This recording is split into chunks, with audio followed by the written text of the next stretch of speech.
Hannah, I literally don't know where to begin. I have so much to tell you, and I don't know where to begin. We're in the middle of an ongoing saga that actually began a couple of weeks ago, and I told you about the first part of this on the last episode we did. What do you remember? Maybe this is a good way to begin this. What do you remember about my dilemma the last time we talked? It took up most of the show. On Spotless. Yes. I should have the harps. You had have a stink, a smell in your basement. Mm-hmm. You have a downstairs stink, and it is kind of mysterious, and you were sort of like pulling stuff out to figure out what the source of it was. Mm-hmm. It may or may not have been pet related. Mm-hmm. It was contained to a specific area, though, which gave you a clue. Mm-hmm. What am I forgetting? No, I think you're hitting on it. Now, here are the things. At first, I thought we have a little kitchenette, a very in poor shape kitchenette down in our little basement area as well. We also have these big storage areas that I have trouble describing because they're kind of like giant deep cupboards. But they're so big, they're almost like closets that start chest high. But if you can just sort of picture these two things, because it's a basement, it's a funky space, but it's also one of our living spaces, one of our main living spaces, because it's kind of finished down here. But it's got some of those weird basement things about it. And the one thing was, I noticed that some of the smell, maybe all of the smell, was coming from the kitchen sink, the kitchenette sink drain. Remember, that was a whole thing? Oh, right, because we talked about getting a second sink strainer, which I still have to do and I need to do. Yes, and it turns out I had a second one under my sink as well, so I sort of swapped them in and out. At one point, I remember thinking, I should have two of these, and I used that as a little bit of, I guess, a recommended product is I do like the sink shroom is what they call them. I know that the tub shroom device that catches hair and stuff in the bottom of your tub, that's a bit of a controversial product. I like it, but it does a good job of collecting things in your tub before they go down the drain, but it's really gross to clean out. I think it was a Shark Tank product, in fact, the tub shroom. It looks like a little shroom. I feel like any time there's a very specific product that meets a hyper-focused need around the home, and it is sort of cutesy or shaped like something else, or it is anthropomorphized in some way. Scrub Daddy, the microwave Angry Mama, I think. Oh, yeah. I almost always guess it's a Shark Tank product. Yes, I wonder if the Angry Mama was a Shark Tank product. And I don't know if she was, but I would if I were to guess. Because I find that is exactly what Shark Tank brings us. It's just this perfect, because like if it's an as seen on TV thing, usually that is something that was designed like either for people with disabilities or people like in hospitals or with like really special needs to make some life task more doable. Of course, sometimes that special need is you just really don't want water to dry on your car after you wash it. I feel like I feel like car washing stuff is also very, very as seen on TV. Yeah, that's true. I guess, as seen on TV is like either things to make life easier for people with disabilities or things dads invented like 3 Miller High Lifes deep in the yard one day. And they were just like, Janet, get out here and take a letter. And then they wrote to the patent office. But if it's like at all sort of kind of packaged in a precious sort of way, I tend to assume it's a Shark Tank. So anyway, the shroom. Yeah, so anyway, the tub shroom is a product that I really like to use in the bathroom to keep, hair and stuff from going down the drain.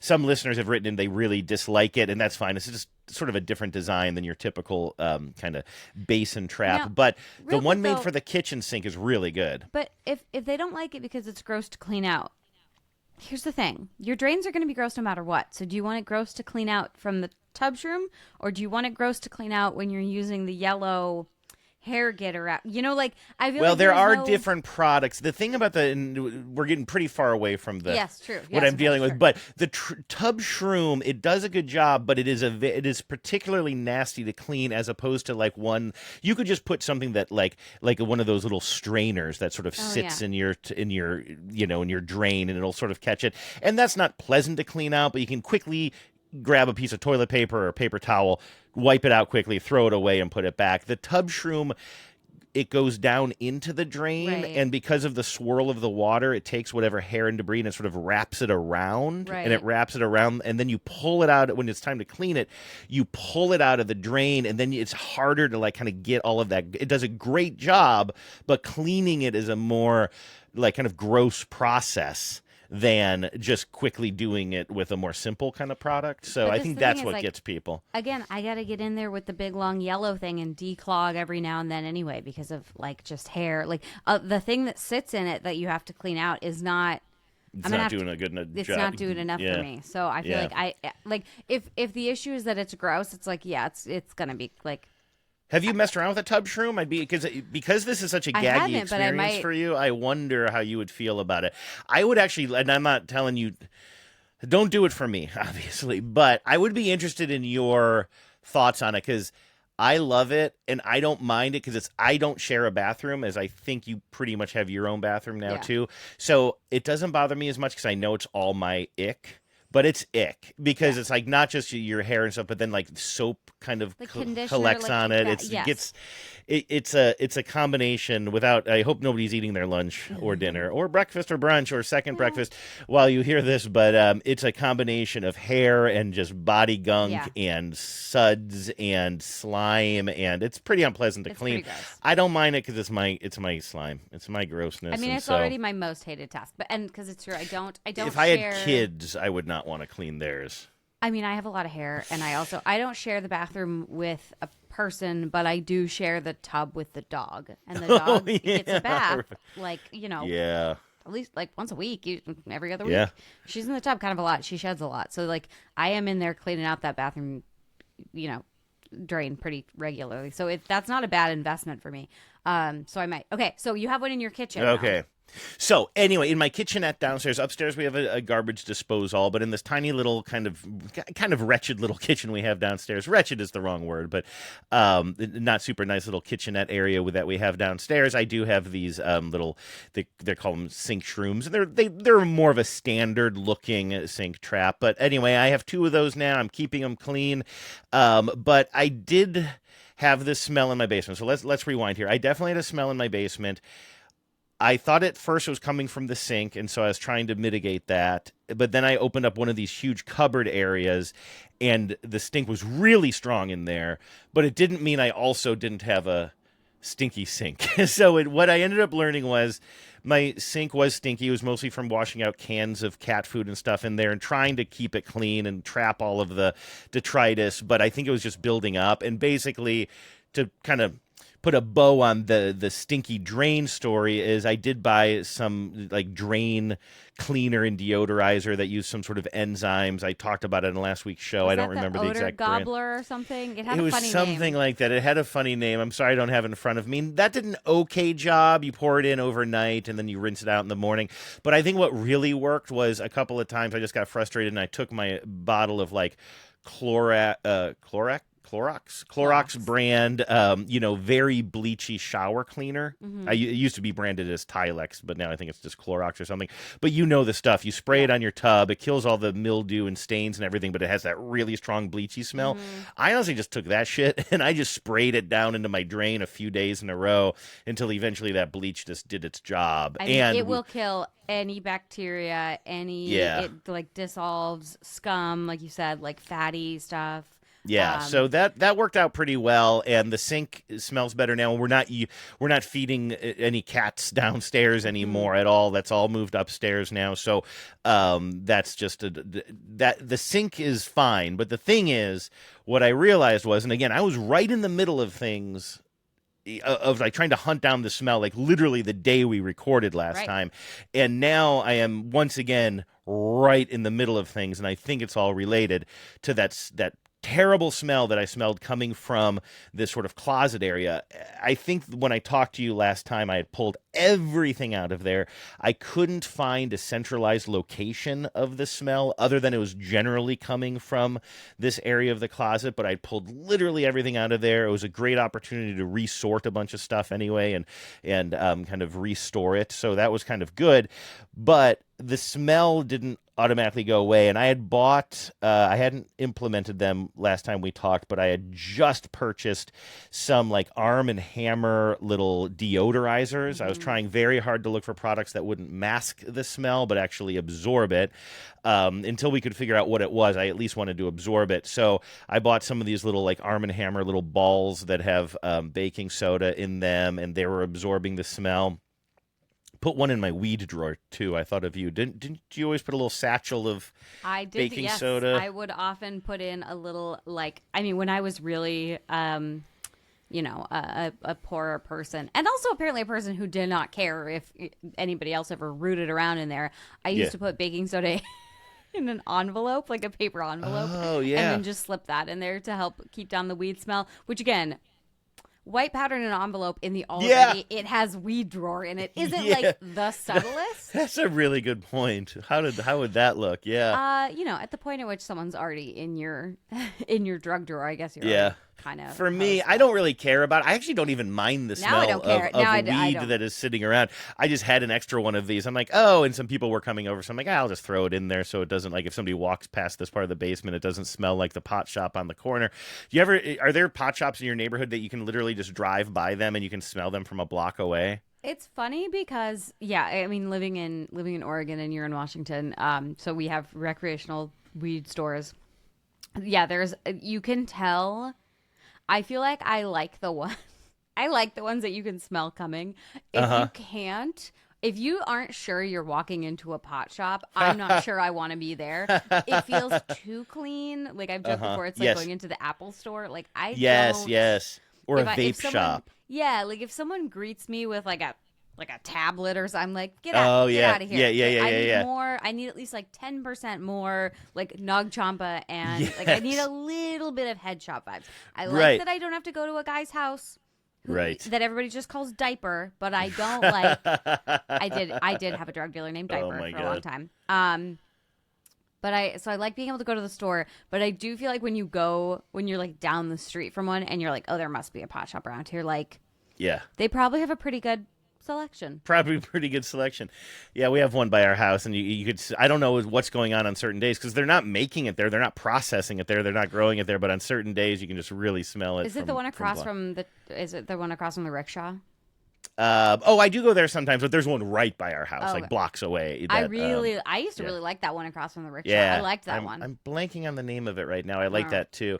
That's a whole that's a cute little area there on the corner of 105th and Greenwood, because you have a little Euro shop. You have that little beer shop where you can have a beer in the back. They have a little bar set up, but it's also like a convenience store.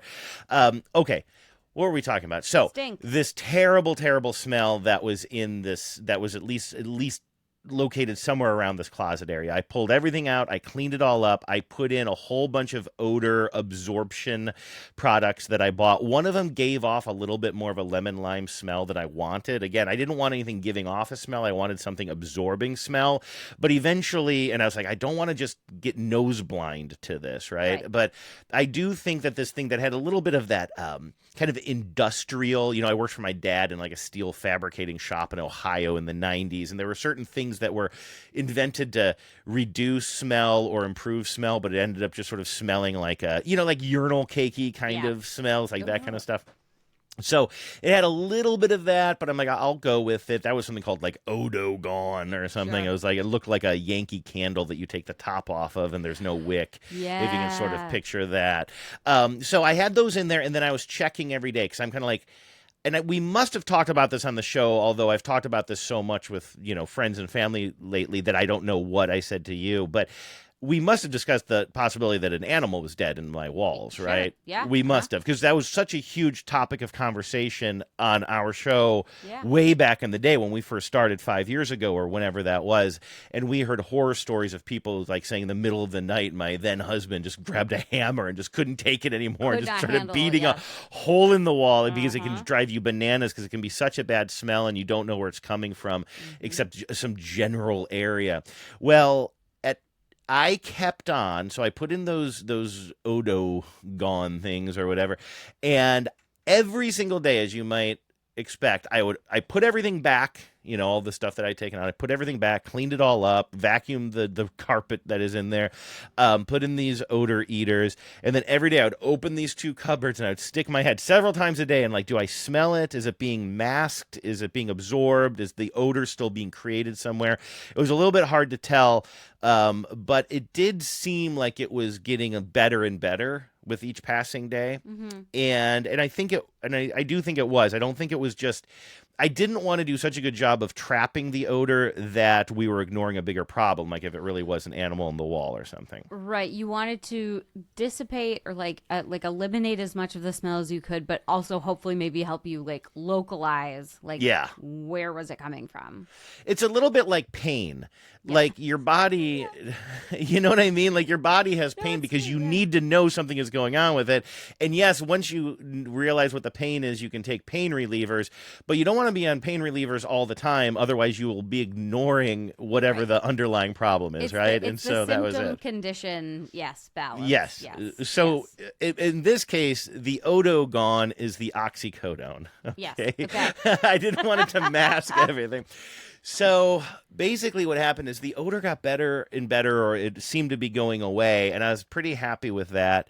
And I think I had mentioned Genevieve was having some people over, so I really didn't want it to smell bad for that. And I remember the day Genevieve had people over, and this was about a week ago now. I remember that day I was cleaning the house top to bottom, as you'd expect, because people were coming over. And then I also opened up that cupboard earlier in the day, and I smelled it. I'm like, well, this is about as good as it's going to get. And I don't think anybody would notice any smell, with the possible exception of maybe a little bit of this lemon lime odor that this one thing was giving off. Real quick though, the cupboard door being shut is containing a lot of the smell, right? Like the cupboard doors are. Well, I noticed it. Yeah, it gets a little bit complicated, but like, I noticed it pretty strong in that area. Okay. Thought it was the sink. This is going back weeks now. Thought it was the sink. Right. Started mitigating that. Opened up one of the cupboards where our sick cat had been spending some time, and it really smelled bad in there. And I thought, oh man, is that her sickness? Sure. Or just like because she wasn't caring for herself as much, and also she just was kind of giving off an odor. I thought it was her at first. I cleaned out that cupboard, but it went away almost immediately. And also, she didn't smell that bad. It just didn't quite add up to me. Yeah. And so I closed it. And then later that day, I opened up the other one. I'm like, whoa, they're right next door to each other, these two huge cupboards. And I'm like, whoa, this is where it's coming from. Okay. And so then I was still like, well, could it be the sink? Could it be both? Genevieve's like, it can't be both the sink and this cupboard. I'm like, actually, at this point, I do believe it was. I think we just sort of had this. And also, they were very hot. Stinks. And they were very hot days, so so like probably both of them were being kind of extra sort of stinky or whatever, like it kind of brings it out. But I can't remember exactly what your question was, but you could smell it when the cupboards were closed. But then one day when I opened up this cupboard, I'm like, whoa, it is strongest in here. Okay. And so we were keeping them closed. Well, I think when I aired them out the first night, I probably left them open. I can't recall, but we don't leave them open all the time because they'd be in the way. The doors would stick out too far and everything. And so all of that is to say, I can't imagine you guys are an open cupboard household. Well, Genevieve is. She would never close a cupboard. If you were to come in here a week when I'm gone, like every cupboard in the kitchen would be open because she's just going to go back in there anyway. That's her attitude on everything. Well, I'm going to open it again anyway. It is amazing. You just go in the kitchen, like all the cupboards will be open. I don't live like that. Anyway, that's not a moral thing. It's just what it is. It's a type. We're just different. It's a type.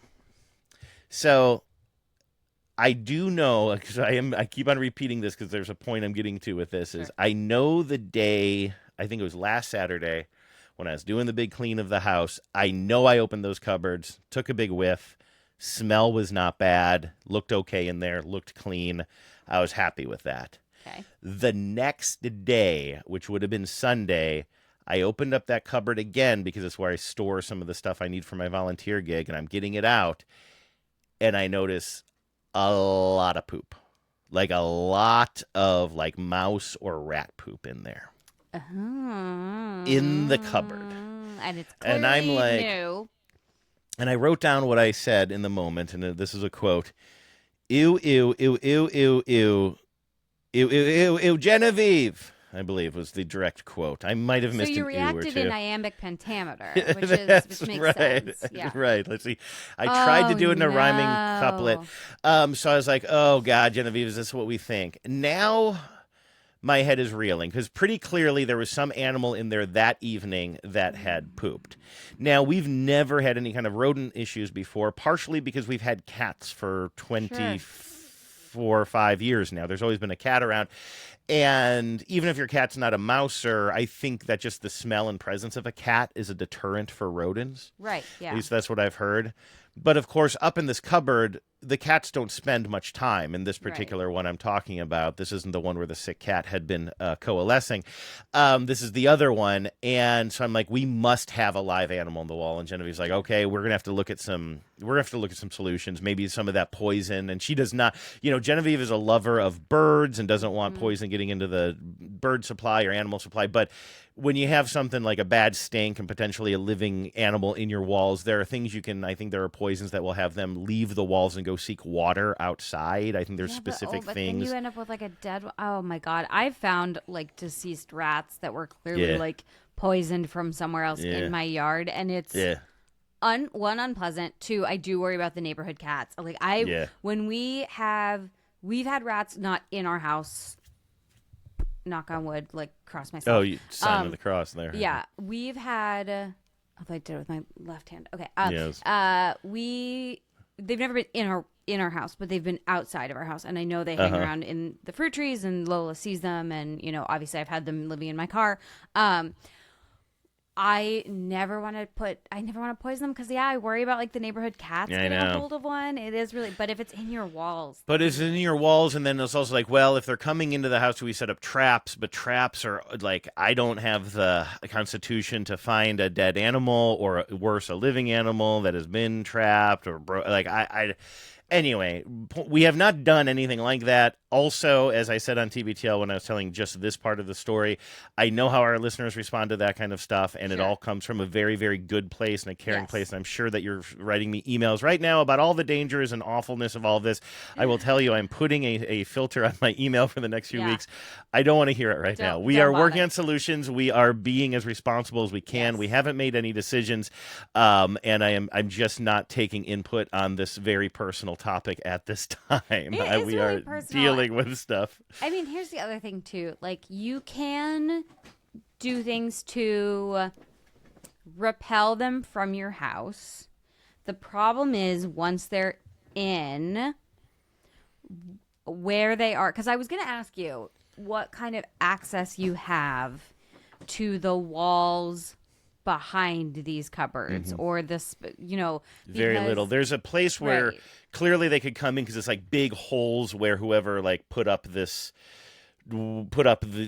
walls inside the cupboard, like they just didn't care, right? It's just like a basement space. So there's a huge area where with a flashlight and a camera, like, I don't know, inches, 2-3 inch spaces between corners in one part of it where clearly animals could just like come and go on little Ralph. The mouse and the motorcycle could come in pretty easily right there. You know what I mean? So it's definitely not a good seal job, but it's not big enough for me to actually peer into. It's not in a position where I can like get eyes inside the walls. Does that answer your question a little bit? Yes. Because that's the question is if you, and have you been able to see any other damage chewing, No. Okay. So this is and just so you know, we aren't even to the climax of this story yet. We are not even to the real point of what I'm dealing with today because this continues to escalate. So the interesting thing that I can't figure out, so keep in mind, this is about a week ago that we see the scat from this animal. And I mentioned it to Luke on TBTL, and he's like, oh, you got to get your cat's smell up there. He's like, clean it up. Before you put poison or traps or anything, just see if putting your cat up there will just sort of like establish a cat presence, a pheromone type of thing. We really took that to heart. I started calling him a mouser. I'm like, listen, you've been here for 3.5 years. You got to start earning your keep, mouser. Like, he's laying on the couch in the afternoon. I'm like, this isn't how mousers mouse. And so, but I would pick him up every now and then, and I would just put him in the closet because he likes to climb around up there. I usually just keep it closed because I keep all kinds of stuff in there, and I don't want him like messing around with it. But having met this cat, I can't imagine it's a hard sell to just be like, hey, go play in there. Take a Oh, yeah, break. no, he wants to. He loves to climb all the way to the Yeah. top and whatever. So I let him crawl around in there, but because I had rearranged things, his old little perch had been gone. So he didn't end up hanging out in there a lot, but for several days in a row, I just made sure that he had at least a 5-minute play date in there again. And I don't even know if this is all based on something my co-host on TBTL said, who I don't think has a lot of experience with cats. But professional, rat ritter. But I will say we had droppings a couple of days, but then once I started putting him up there, the droppings did go away for a while. Okay. The thing that I couldn't quite figure out, though, was this.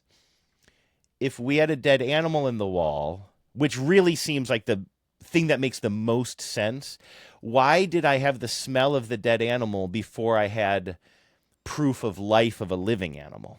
I mean, it could just be because things aren't linear. Maybe there were multiple creatures in there and one of them died and that was the smell I was hearing and others were still living around it.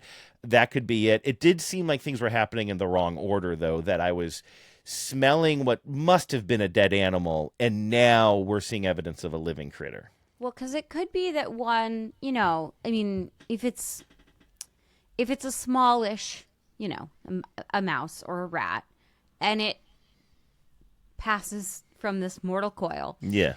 It's not leaving a ton of remains, and it's going to decompose fairly quickly. Yeah. Especially if it's been really dry out. I think that probably helps. And then I assume the baking soda perhaps absorbed a lot of that odor and maybe even sped up that process to a degree.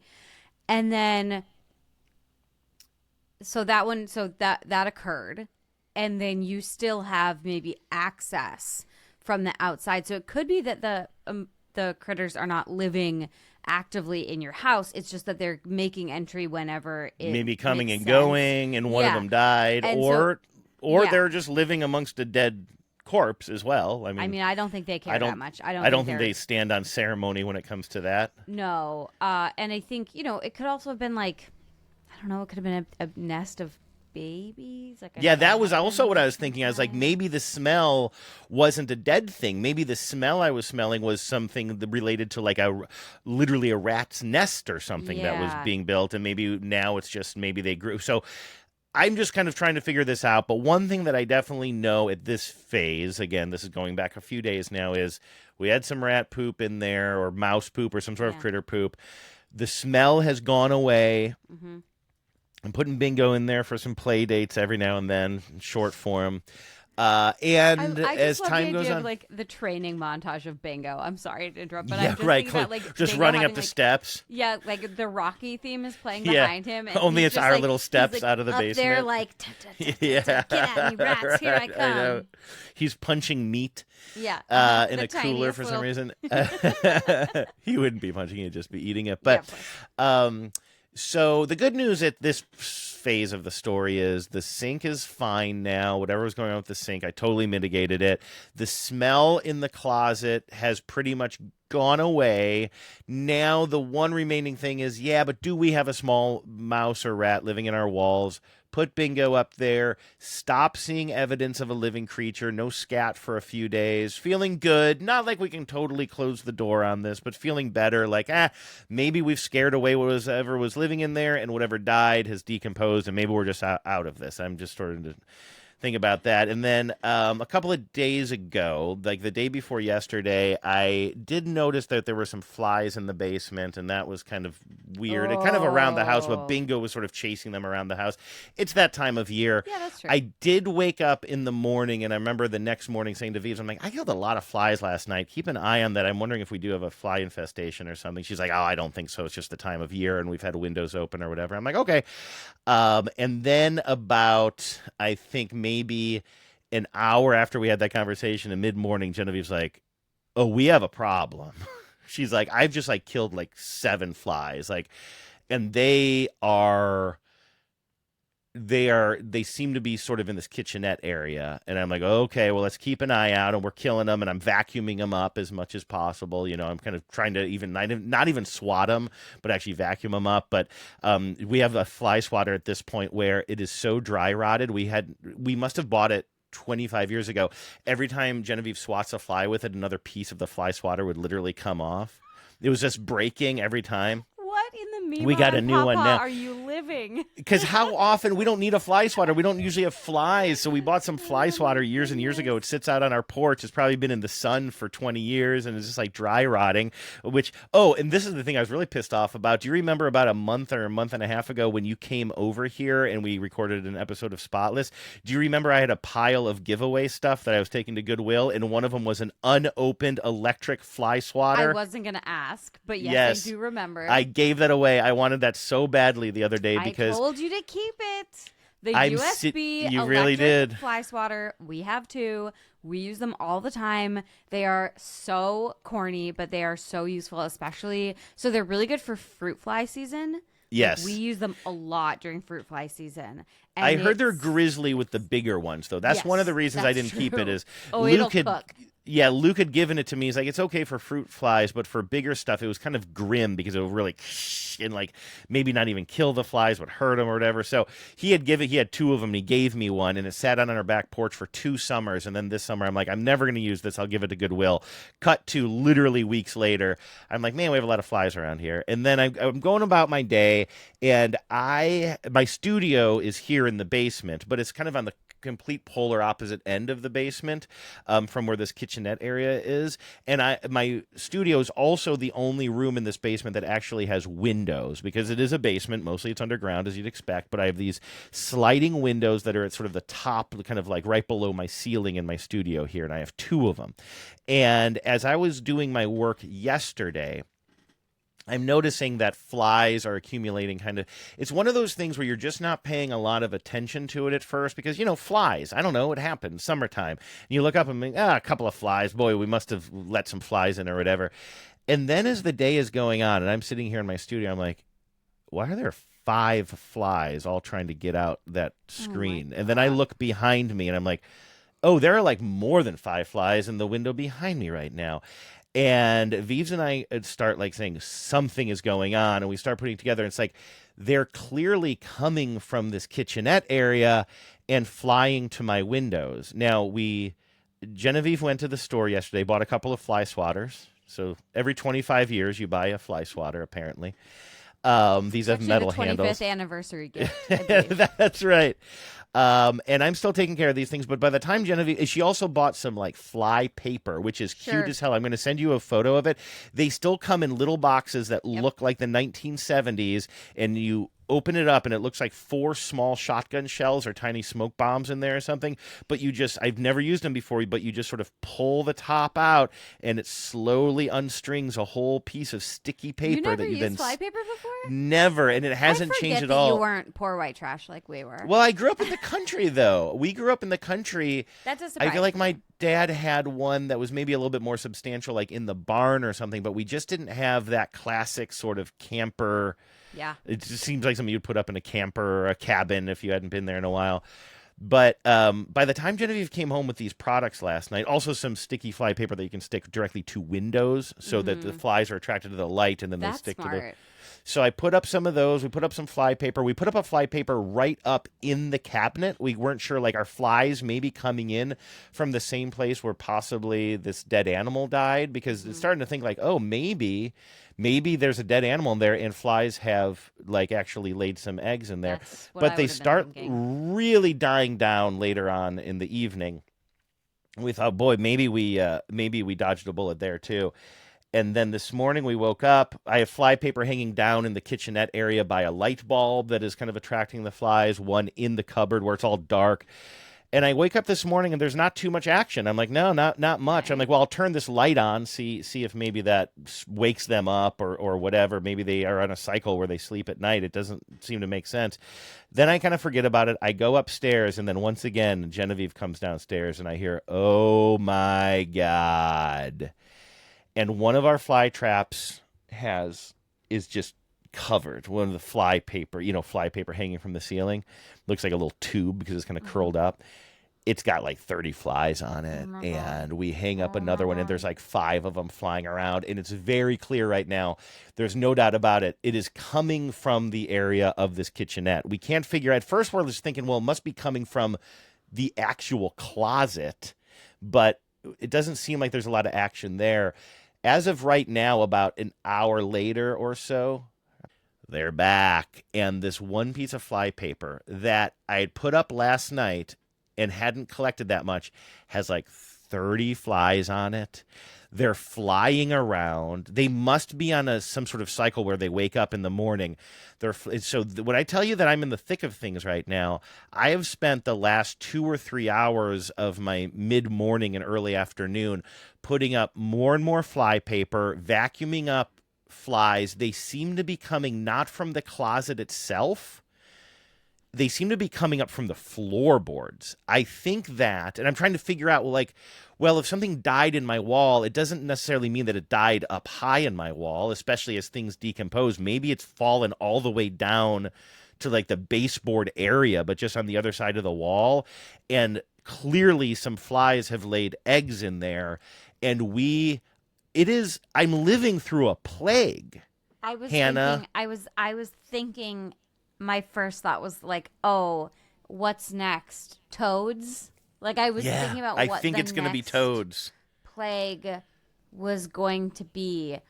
Oh my God, ew. Ew, oh ew, my God, ew. ew. Flies these are the big black kind of flies. And we looked them up. Like I typed into the internet machine, like fly, do you get flies after an animal dies in your wall? And immediately it's like, yes, you get these kinds of flies, these black ones with the green. I can't remember what they're called right now.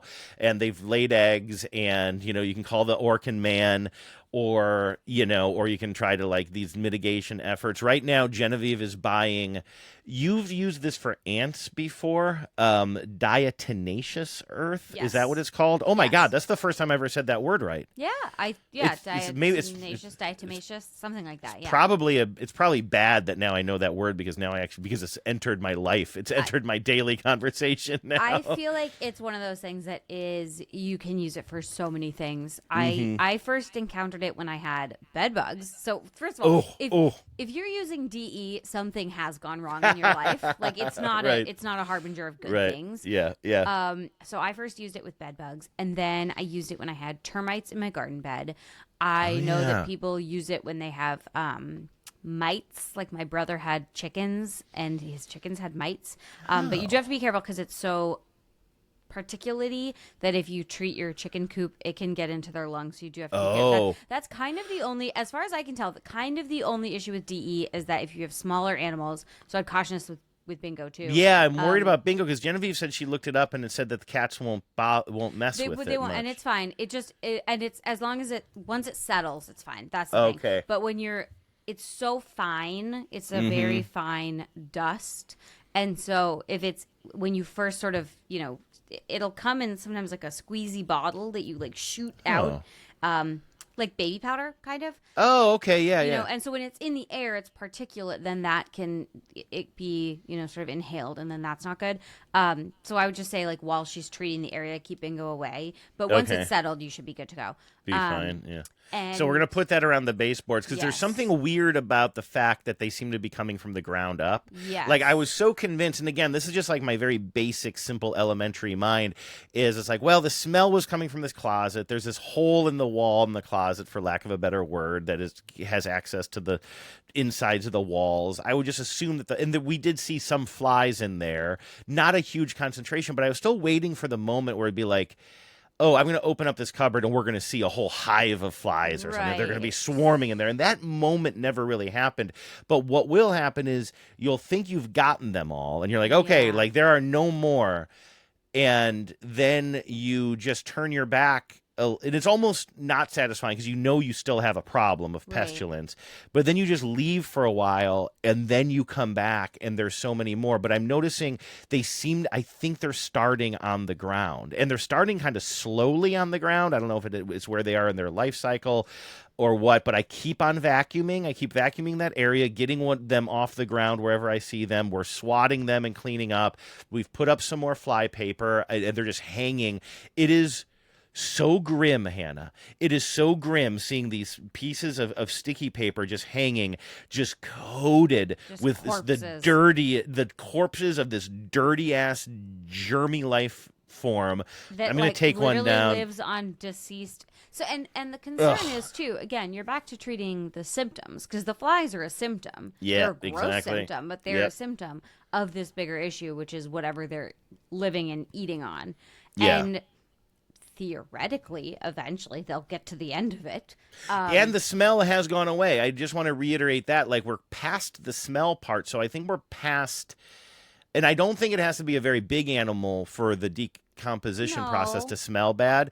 So I do think that we're probably past the worst of the decomposing. The real concern, though, is what happens when it happens again. The issue, I think, is that you have some sort of intrusion into your house where it's too easy for something to get in there and go die, right? Yeah, no, that's a good point. And, so that's where bingo comes in. Right. Get a job, bingo, right? Right. Get a but job. also, I think maybe some sort of like deterrence around the outside of your house. Like I have put, once I dealt with when I dealt with the rats living in my car, I was out there, anointing the outside of my house with all kinds of deterrents just to keep little critters away from the outside of my house, because I was so afraid of them getting in. You mean, for example, you wouldn't have like 5 different bird feeders that just litter bird seed all over the ground outside your house? Because I mentioned that to Genevieve, and she's kind of... That seems to be a non-starter for her. I mean, birds are life around here, and we're feeding them, but we have so much. I mean, when we're outside in this one corner of our yard, there are little mice and little rats that eat the food that's all on the ground.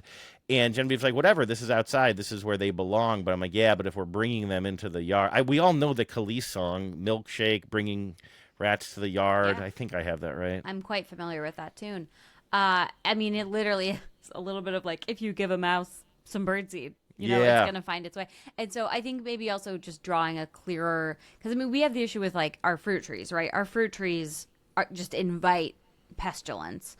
And so that's part of why I had to go around, and I do it pretty much every spring at this point, where I go around the outside of the house and lay down rodent repellent, either cedar chips that are doused in peppermint oil, or like whatever. There's a lot of different sort of like do you do that yourself, or you just buy it that way? I mean, I buy, like, you can buy rodent deterrent powder or pellets, and then you just sort of put them around especially if you see a place where it like might look like they could get into your foundation.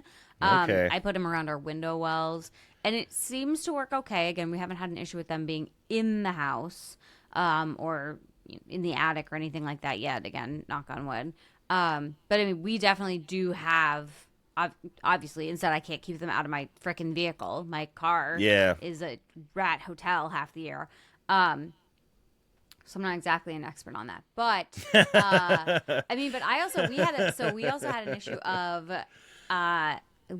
for a minute, we had a ton of, this brings me to something we were going to talk about today anyway, which is I had a minor, like, I took a couple years off my life the other day. So we are, as you mentioned, 'tis the season just for plagues and pests in the United States, but certainly in the Pacific Northwest.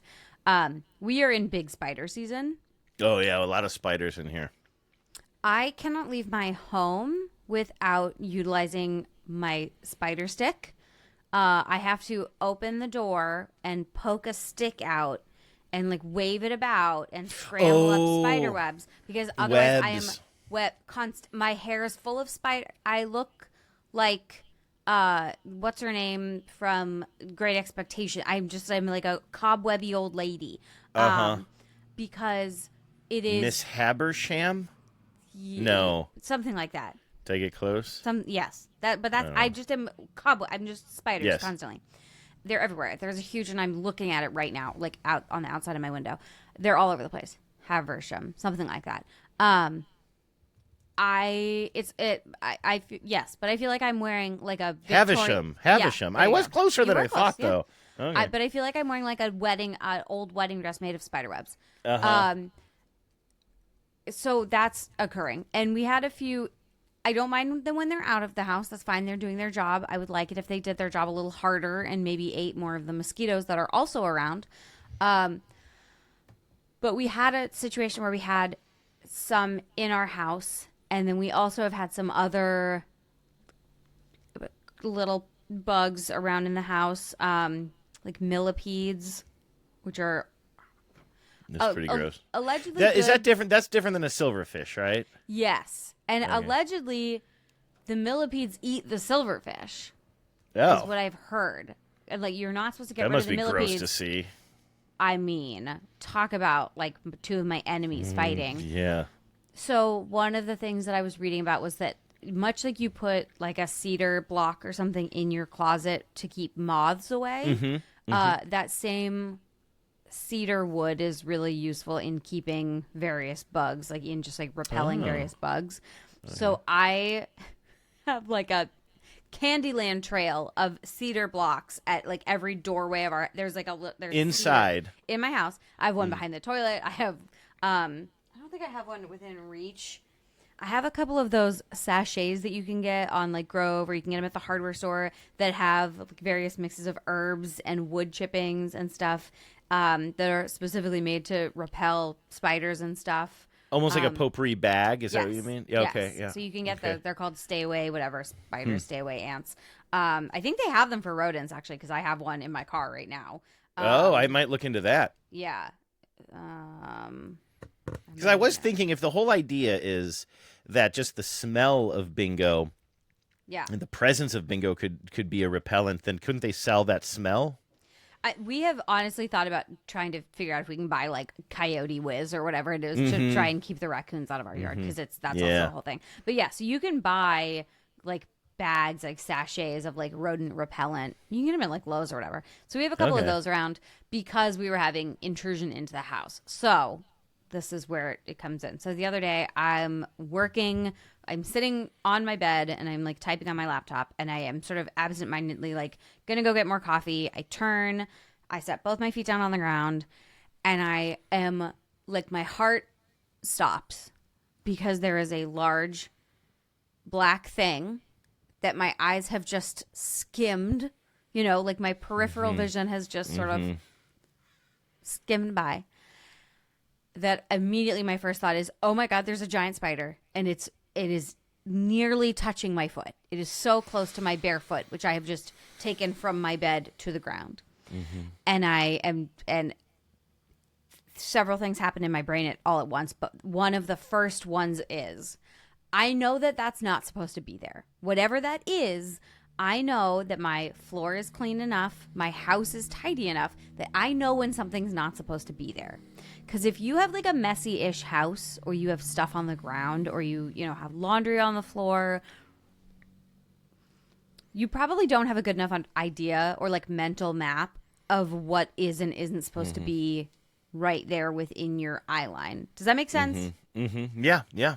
Like, because I can scan. Because you're just talking about, you're still describing, do I have this right? You're describing the first split-second reaction you're having it with a groggy mind, having just woken up. Correct. And you're just kind of like, something's wrong here. Yep. And you haven't even gotten to that second yet. Yeah. And I mean, like, I was awake because I'd been working. I was like sitting typing. Okay. I had my laptop on the bed. I was just sitting on the bed. But I wasn't, like thinking really.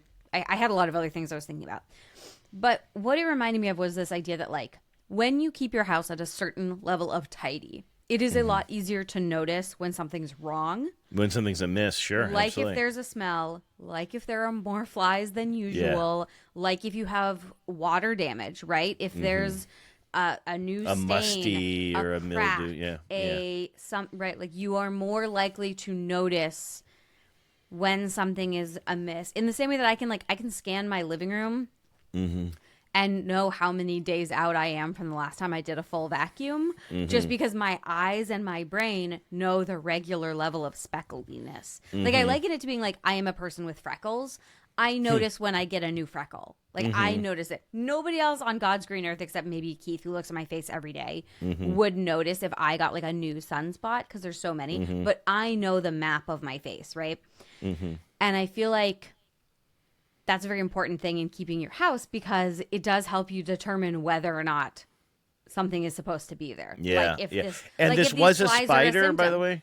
Was this a spider by your foot? I was very fortunate it wasn't. It was, in fact, I sometimes wear breathing strips at night.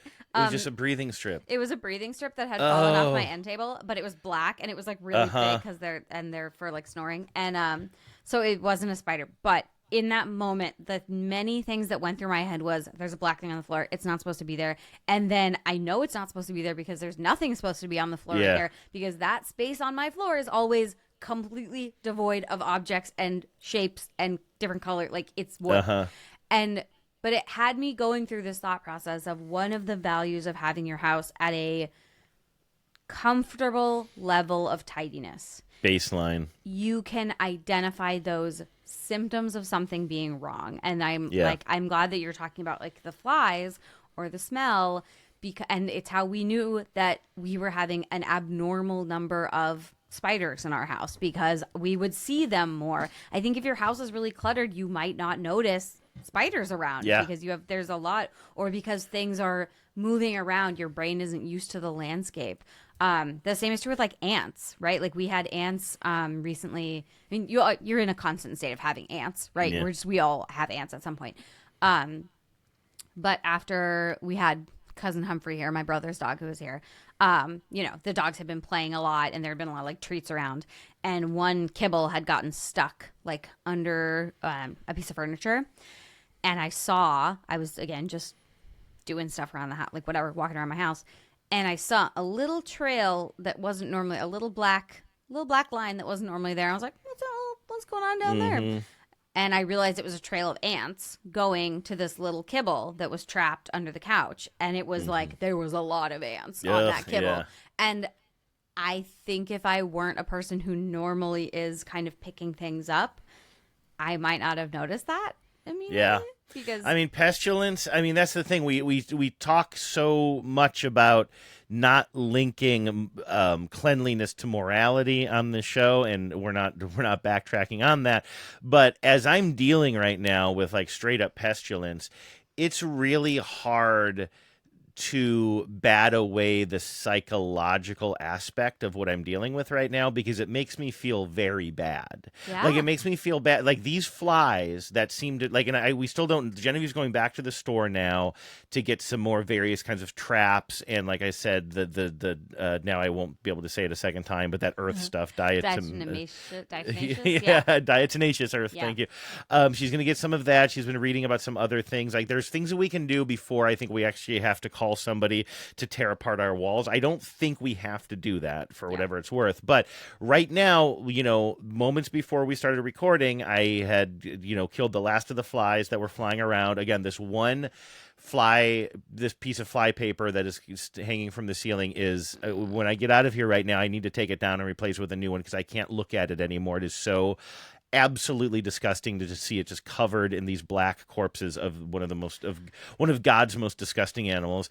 And I'm going to put up another one, and I don't know how we were looking up like kind of the life cycles of these things and how long something like this could last if you can just like continue to battle it. And again, so far we haven't done anything for the flies that has anything that has like an attraction that will draw flies to it. It's just using light. Yeah. We're putting them where the light is, and so far, what I think this is a good sign. Since we've hung those things up and spent the morning like battling these flies in this kitchenette area, I have not found any in my office, which again is on the other side of the basement. But yesterday, before we fully realized the extent of the problem, but knew that there was some sort of a problem, they were all migrating to the only place in this basement that has fresh air, which is these two windows in my studio. And all this morning, none of them, kept on keeping a very close eye. There was one that was caught on a piece of this glass fly paper we have, but other than that, they're all being caught and contained in that little area where they seem to be coming from. So that's a little bit of an improvement. So they're not getting all over the house. Like we're heading them off right now. We've sort of like isolated or quarantined them in that area for now, and so far we've avoided any kind of poisons. And my hope is that we can get through this through attrition, like literally attrition, and that thing has whatever it died in the wall is past the stinkiest part. I've talked to other people who've dealt with this. They're like, you just have to like let nature take its way. These things are not that big. They smell bigger than they are usually. Right. It's not like there's a full-ass raccoon or something. That would be a huge issue, obviously. You would know, yeah. But there's a chance we get out of this without some major holes being punched in our wall, but we'll see, because and the flies seeing are these there. things coming from the ground is It's such an awful. upsetting thing. But the flies are also there. I mean, they are there doing their job. Like that's Taking care of that, what they're yeah. for. Like they are nature's little garbage men. And then what you can plan for in the future is I pictured that, by the way. Little 100. fly dressed up like I a was actually garbage thinking man. about the Bainbridge Island, the guy who goes and gets your bins. It was like Oh, with yeah, like, right, a little, yeah. but a fly Hey, human doing it. fly. Yeah, with a little cape on. Sure. But and then in the future, yeah, you can try and keep the rodents out. I was thinking another thing I know exists that I haven't personally tried, but this is just like a thing that exists if you're at the hardware store or whatever. You can get an oil warmer, like a plug-in, like a Glade plug-in, basically, but that has the, I don't know, essential oils. I think they really hate maybe citrus, lemongrass. When you say they, you mean the rodents, not The flies. rodents, yeah. But okay, yeah. and I know peppermint is one that peppermint oil is the thing that keeps rodents away. Okay, that's and good to so know. I know you can get a plug-in which you might be able to put outside that might keep them from the bird seed without having to. There might be a compromise. So there are things you can definitely look into. But again, like I also, as you're telling me about your fly issue, there's a part of me too that, you know, everyone lives the way that they live, but your house doesn't have a lot else for these flies to be into, you know? And so you can deal with them in the life cycle as they go, and know that they probably are not. They're not like packing up and moving in for the long haul because they're we're not probably leaving food on the finding ground anything and stuff. Right. Yeah. You're not a dirty dishes sitting on the table for a long period of, you know. And I think that this is, again, like there is no morality to how clean you keep your house, but if there are repercussions. There are real life repercussions. And when you have an outbreak of these kinds of things, which like I have noticed, I think this year's spider season is worse. I think it has to do with climate change. I think that there are some very real factors happening environmentally that are making it so that pestilence is worse. And part of all of us sort of surviving and what we have to do for our own mental health might at times be preventatively cleaning to avoid having to like, when these, like into every life, a little pestilence must fall. But what can you do so that when it does happen, because it is going to probably happen at some point, like how can you make it not as bad, right? I remember thinking this when I had bed bugs, that I had a carpeted apartment, so that made it really hard. But I also had I had a pretty sparse apartment. I didn't have a lot of stuff. I didn't have a lot of things that I had to remove and clean because I just didn't have a lot of shit around. And if I had a messier apartment, it would have been a much taller order to like get the crud out. So if for no other reason, take a minute to pick up your home, knowing that if you have something die in it, that maybe it'll be easier to clean later. Yeah, and so I'm like really anxious. I think we're gonna have to wrap up here, and I do want to say to our listeners, like my favorite part of the show is hearing from you guys, and I realize that this is probably 2 shows in a row now because I've been on this epic adventure, and literally I have discovered these things right before showtime. Sort of both times I've been in it, and also I need to go. Get into it further because again I want to see what the situation is, and because flies also, like when you think about it, they're being born in something that is probably the guts of a dead thing, or that, you know, if not that, they're attracted to poop, like they're the dirtiest things. So like I'm also constantly going around and just wiping surfaces and just making sure, because like, you know, like you mentioned, like some people are just like, fly, you know, get out of here, you damn fly, but whatever. But like when I think about like the amount of flies that we have and them landing on surfaces that we might be using for food prep or whatever. Like I'm just constantly vacuuming. I'm constantly cleaning. I want to go clean up a little bit more. But to finish my thought with the listeners, we have not given up on you guys. Please do continue to call in. And next week, I'll give you an update on all of this, but hopefully it'll be less epic. And we can get to more voicemails and emails and stuff. I'll give the phone number again here, 508-HOW-WASH, 508-469-9274, and spotlesspod@gmail.com if you want to email in a voice memo. I just want to let you know that this is not the new format of the show. We're just dealing with stuff here. It's just been a time. And I think both, like Andrew, both you and I are like we got personal stuff going on right now too. Yeah, and so right, sometimes I think, especially like with this pod and the subject matter of this podcast, which is like pretty personal, right? It's about our homes and how we take care of them.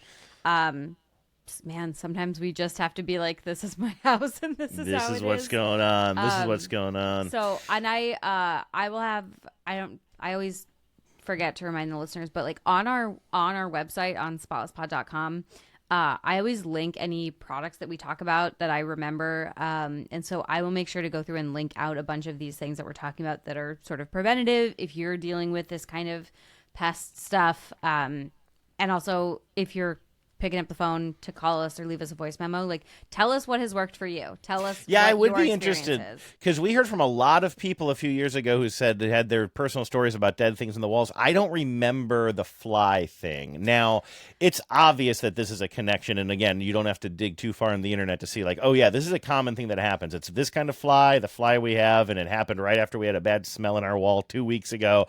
Like, it's clear, and some signs of scat. Like, it's very clear, at least partially, what's going on here, even if we don't know the whole story. So I'd be interested in knowing if other people have dealt with this kind of fly thing before. It is. Can I just mention one other thing about the psychology of flies? Yeah. And so when Luke and I, for our TBTL fundraiser, like many years ago now, like more than 5 years ago, we took a pretty epic trip where we drove across the entire continent of Australia. We started in the south and then drove all the way up north, all the way through, like, literally the Badlands and, sorry, what do they call it? The outback, not the Badlands, but still, you know what I mean? And it's basically this one road. Like, once you're up there, once you're out of civilization, it is just like miles and miles and miles with gas stations that are so far apart that you almost have to stop. And I made Luke promise me, because he's more of a seat of your pants kind of guy. I said, I'll do this, but we have to have a gentleman's agreement. You will stop. He was doing most of the driving. You will stop at every gas station along the way, even if we only have a quarter of a tank down. Like, we're always going to refill, because if the next one is out, you can literally find yourself out of gas in the middle of nowhere. Like, just look up Australia and then zoom all the way out on like Google Maps or something like that, and then just imagine that you're stranded. But he seems like the most stressful person to be in that situation. Well, no, but we did, and we stopped at every gas station. The reason I'm bringing up the gas thing is one of the places, and I think we had a heads up to this or something because of the time of the year and where it was complete fly country. And you get out of the car at this one place where we had to make a stop, and I had never experienced anything like this before. It was just the entire area. Like, you needed netting over your entire body to not have flies on you.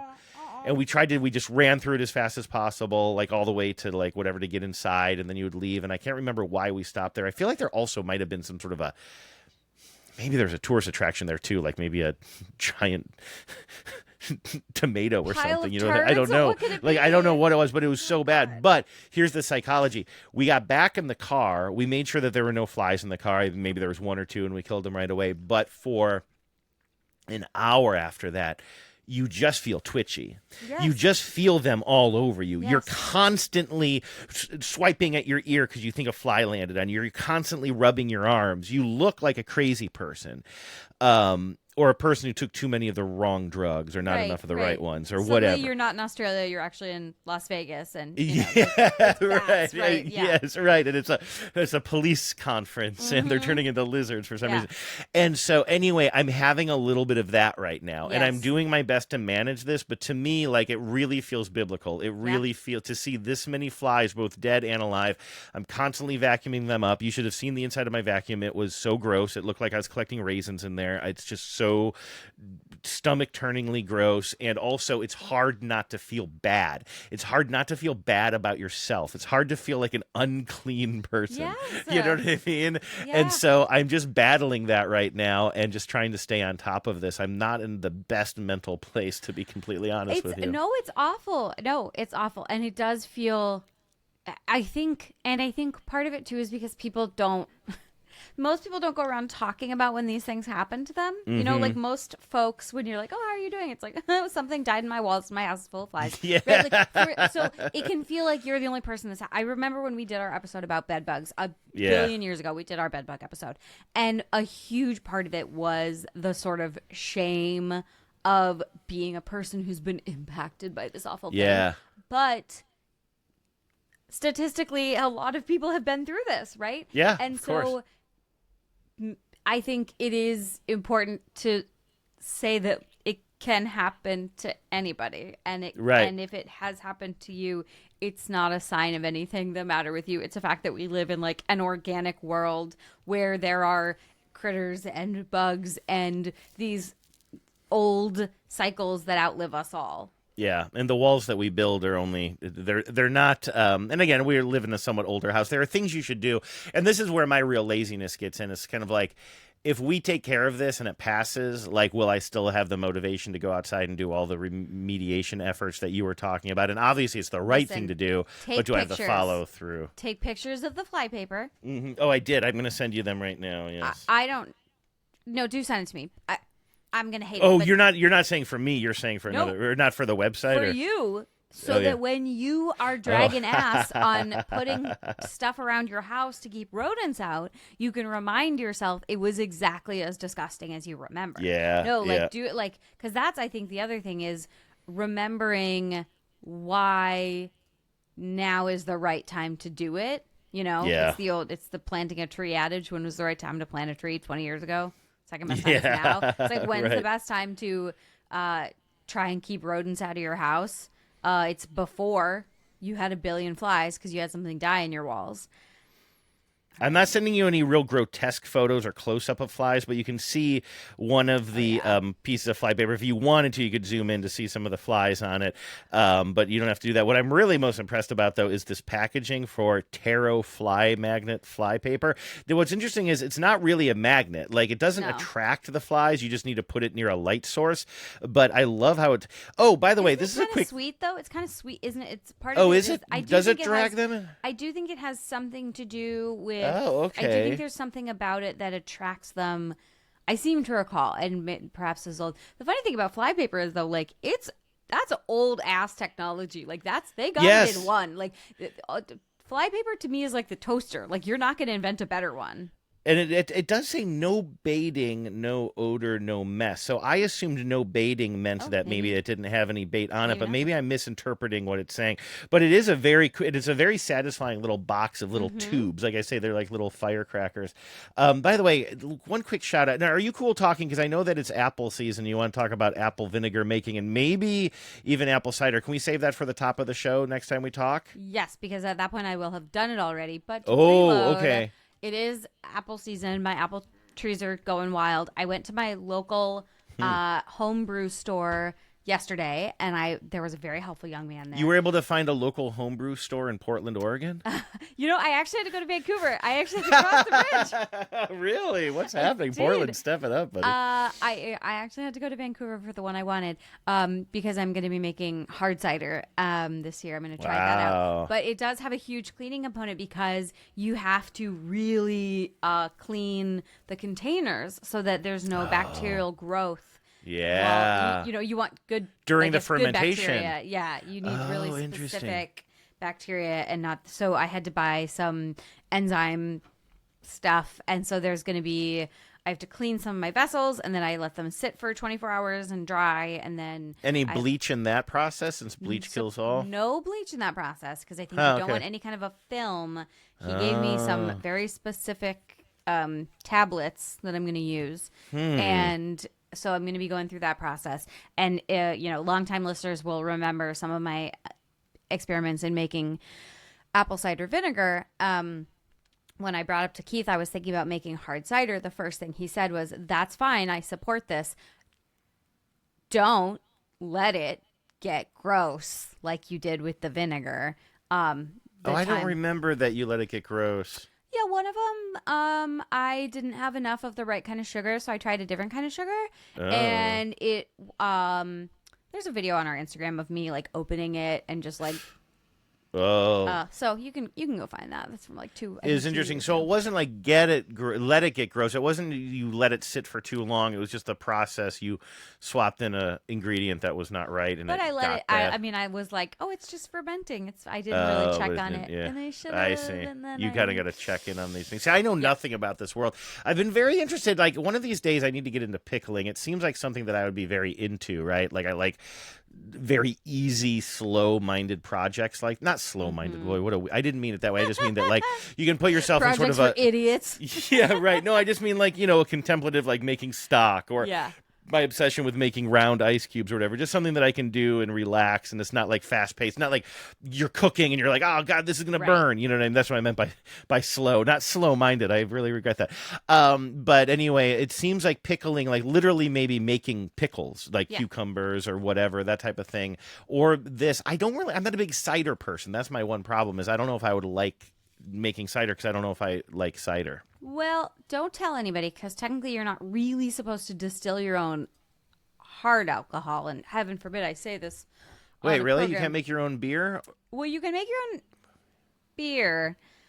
What I ultimately would like to do is make Applejack, which is liquor, it's like old timey. It's like corn whiskey, but you make it with apples. Oh, I see. And you make that from making hard cider and then distilling that further.